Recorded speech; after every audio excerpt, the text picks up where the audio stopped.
ये वही बड़ा सवाल है जिससे ये किताब शुरू होती है, और इसका जवाब किसी सीक्रेट स्ट्रैटेजी में नहीं छिपा है। नहीं, असली फर्क है उनके माइंडसेट में, उनके सोचने के तरीके में और उस सिस्टम में जो वो अपने लिए बनाते हैं।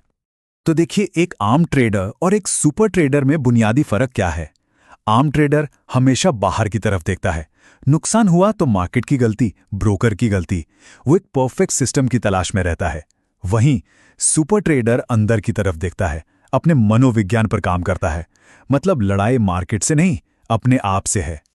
तो ये सफर यहीं से शुरू होता है, ये समझने से कि असली खेल कहाँ खेला जा रहा है। ये सिर्फ चार्ट्स और नंबर्स का खेल नहीं है, ये एक दिमागी खेल है, एक आंतरिक खेल। वैन थार्प की ये बात बहुत गहरी है। सोचकर देखिए, दुनिया का सबसे अच्छा, सबसे प्रॉफिटेबल सिस्टम भी किसी के हाथ में फेल हो सकता है अगर उसे चलाने वाला ट्रेडर मनोवैज्ञानिक रूप से तैयार नहीं है। सीधी सी बात है, कोई भी सिस्टम उतना ही अच्छा होता है जितना उसे इस्तेमाल करने वाला ट्रेडर। तो इस रास्ते पर पहला कदम क्या है? सबसे पहला और सबसे जरूरी कदम है एक बड़ा मानसिक बदलाव लाना, और वो है पूरी जिम्मेदारी लेना। इसका मतलब क्या है? इसका मतलब है ब्लेम गेम को पूरी तरह से बंद कर देना। मार्केट, न्यूज़, ब्रोकर, किसी को भी दोष देना बंद करना, और ये मानना कि हर एक नतीजा, चाहे प्रॉफिट हो या लॉस, वो सिर्फ और सिर्फ अपने फैसलों का नतीजा है। और जैसे ही कोई ये जिम्मेदारी लेता है, वो एक पीड़ित यानी विक्टिम की मानसिकता से बाहर निकलकर एक निर्माता यानी क्रिएटर बन जाता है। ये एक शक्ति है जो सीखने, बदलने और आगे बढ़ने के सारे दरवाजे खोल देती है। ठीक है, तो जिम्मेदारी ले ली, अब आगे क्या? अब शुरू होती है असली ट्रेनिंग, अपने मन की दुनिया पर महारत हासिल करने की। सबसे पहले हमें समझना होगा लिमिटिंग बिलीव्स को। ये हमारे दिमाग में गहराई से बैठी हुई वो धारणाएं हैं जो हमें आगे बढ़ने से रोकती हैं, पैसे को लेकर, रिस्क को लेकर या खुद अपनी काबिलियत को लेकर। थाप कहते हैं कि यही हमारी सफलता की असली सीमा तय करती हैं। जैसे कुछ आम धारणाएं होती हैं कि पैसा कमाना तो बहुत मुश्किल काम है, या मैं तो हमेशा आखिर में हार ही जाता हूं। ये वो अंदरूनी आवाज़ें हैं जो अनजाने में हमसे ऐसे फैसले करवाती हैं जिनसे हमारा ही नुकसान होता है। तो इन धारणाओं को बदलें कैसे? इसके लिए 3 स्टेप्स हैं। पहला, ईमानदारी से अपनी उन सभी लिमिटिंग बिलीव्स को पहचानिए और लिखिए। दूसरा, ट्रेडिंग करते समय ध्यान दीजिए कि ये सोच कब और कैसे आपके फैसलों पर हावी होती है।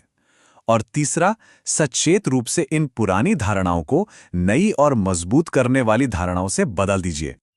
और जब डर या लालच जैसी भावनाएं हावी हों, तो बस एक पल रुककर खुद से एक सवाल पूछना है, ये फैसला मैं लॉजिक से ले रहा हूं या इमोशन में आकर? ये छोटा सा सवाल एक ब्रेक की तरह काम करता है और दिमाग को वापस पटरी पर ले आता है। एक बार जब मन पर काबू पाने का काम शुरू हो जाता है, तब बारी आती है ट्रेडिंग को एक हॉबी की तरह नहीं, बल्कि एक प्रॉपर बिजनेस की तरह चलाने की। और यहीं पे एक बहुत ही पावरफुल कॉन्सेप्ट आता है, आर मल्टीपल। इसका मतलब है कि रुपयों में सोचने के बजाय अपने रिस्क की यूनिट्स में सोचना। 1 आर का मतलब है वो शुरुआती रकम जो आप एक ट्रेड में खोने के लिए तैयार हैं। इससे हर ट्रेड एक ही पैमाने पर आ जाता है और भावनाएं काफी हद तक कंट्रोल हो जाती हैं। जैसे इस उदाहरण को देखिए, अगर एंट्री प्राइस 100 रुपए है और स्टॉप लॉस 90 रुपए, तो प्रति शेयर आपका रिस्क हुआ 10 रुपए। 100 शेयरों पर यह हुआ 1000 रुपए। यही आपका 1 आर है। अब अगर 3000 का प्रॉफिट होता है तो वो 3 आर प्रॉफिट है, और अगर 1000 का लॉस होता है तो वो -1 आर लॉस है। अब सवाल ये नहीं कि कितने रुपए कमाए, सवाल ये है कि कितने आर कमाए। और अब एक हैरान करने वाली बात, जानते हैं ट्रेडिंग की परफॉर्मेंस में लगभग 90% योगदान किस चीज का होता है? पोजीशन साइजिंग का, यानी यह तय करना कि किसी एक ट्रेड पर कितना रिस्क लेना है। ये आपके एंट्री या एग्जिट से भी ज्यादा जरूरी है। तो एक अच्छे ट्रेडिंग बिजनेस या सिस्टम में ये 6 स्तंभ होने चाहिए। एंट्री और एग्जिट के साफ नियम, stop loss, position sizing, market की समझ और बैक टेस्टिंग। लेकिन याद रखिए, एक सुपर ट्रेडर किसी और के सिस्टम को कॉपी नहीं करता। वो एक ऐसा सिस्टम बनाता है जो उसके अपने व्यक्तित्व और विश्वासों से मेल खाता हो। और इन सब पड़ावों को पार करने के बाद आती है सुपर ट्रेडर की अवस्था। ये कोई मंजिल नहीं है, बल्कि ये होने का एक नया तरीका है, एक स्टेट ऑफ बीइंग है। इस अवस्था में लक्ष्य एक ट्रेड जीतना नहीं रह जाता। असली लक्ष्य होता है अपने सिस्टम को बिना किसी गलती के पूरी तरह से लागू करना। यहां सफलता का मतलब नतीजा नहीं, बल्कि अनुशासन और प्रक्रिया का पालन करना है। ये बात इस पूरी फिलॉसफी का सार है। असल में कोई भी मार्केट को ट्रेड नहीं कर रहा। हर कोई मार्केट के बारे में अपने विश्वासों, अपनी धारणाओं को ट्रेड कर रहा है। जैसा आप मार्केट को देखते हैं, मार्केट आपके लिए वैसा ही बन जाता है।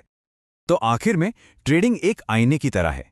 ये सिर्फ आपकी अंदरूनी हालत को दिखाता है। जो कुछ भी ट्रेडर के अंदर चल रहा है, अनुशासन, डर, आत्मविश्वास या उलझन, मार्केट बस उसी को बाहर दर्शा देता है। असली लड़ाई अंदर है, और जब कोई उस लड़ाई को जीतना शुरू करता है तो बाहर चार्ट्स पर भी जीत दिखने लगती है।